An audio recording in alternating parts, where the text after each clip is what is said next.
Bryce, sinasabi mo, lahat ng proyekto ninyo substandard? Opo, Your Honor, kasi lahat po ito may obligasyon na kailangan itago. Lahat, as in hindi lang flood control? Opo, Your Honor. Hindi po namimit ko ano po yung eksaktong nasa plano, Your Honor. So may plano ang DPWH, merong budget yan, pero dahil yung budget pinaghati-hatian ninyo, sa dulo, walang project na maayos na dumaan sa inyo. Wala po. Yan ang testimony mo ngayon. Opo, Your Honor. Sa opisina po namin, Your Honor. At yung hawak mo ulit ay anong mga proyekto, Bryce? Yung hawak nyo ni Alcantara? Meron pong mga flood control structures, meron pong mga building, meron pong mga kalsada. Pati Your classroom, Honor. kasama dyan, no? Kasama po, Your Honor. So lahat yan substandard? Opo, hindi po tumatama sa plano na nakadesign talaga para dito. Meron ba kayong proyekto na walang porsyentuhan? Na maayos, na matino? Meron ba? Wala po, Your Honor. Wala. This is Bulacan o buong Region 3? Hindi ko po masabi yung sa ibang lugar, Your Honor. Ang sinasabi ko po yung sa nasasakupan po namin, wala po talaga, Your Honor.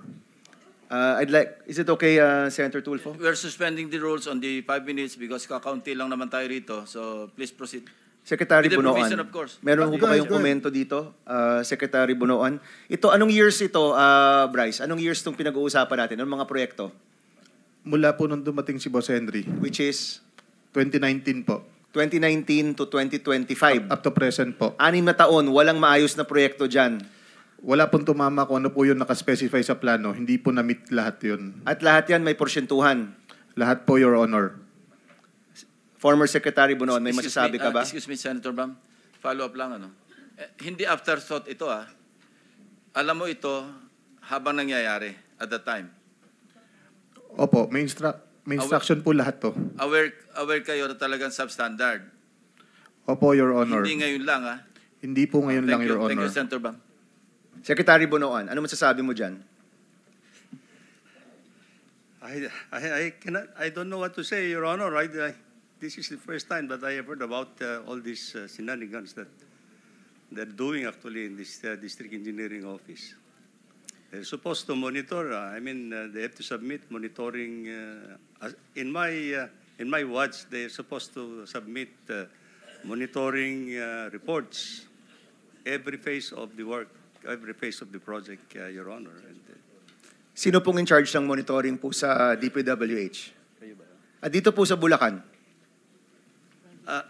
The regional office will be the one to monitor, but they will submit.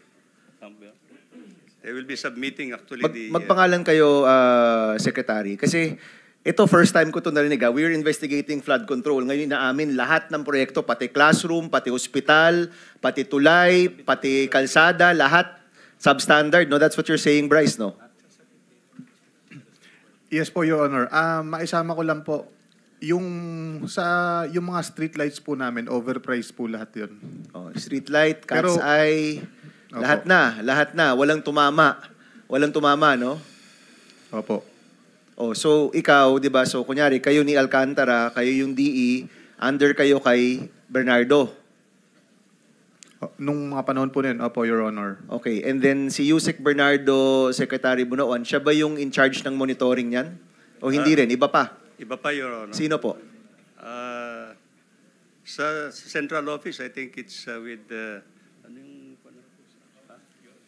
Bureau of Construction, Your Honor. Bureau of Construction. Under a director? Under Under the director, Your Honor. pangalanan po For now, natin. I think the director is... Yung noon po, 2019 to 2025, pinag-uusapan po natin.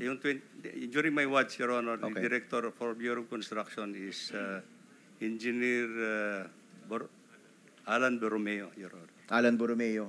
Sige, magandang makausap rin po natin siya, Mr. Chairman. Hindi ko po maintindihan, actually, Secretary, nung una nating hearing, tinanong ko sa'yo, ilan kaya yung kasangkot dito? Para po mangyari yan, ilan po ba talaga yung kasangkot dito? Kung ganyan ka-widespread po yung korupsyon na hindi lang to nakalimita sa ilang proyekto, lahat ng proyekto sa kanilang probinsya, you handle the province ba, Bryce? Bulacan lang bang hinahandle ninyo? Opo, tatlong district, In Bulacan? tatlong congressional district po sa Bulacan. Sa Bulacan. Opo. Yes, Secretary. Mr. Chair, may I just finish my last 1 minute? Sorry. Yes, Senator Erwin. I'm sorry, All right, Senator no, Tulfo. no, it's okay, Sen. I understand.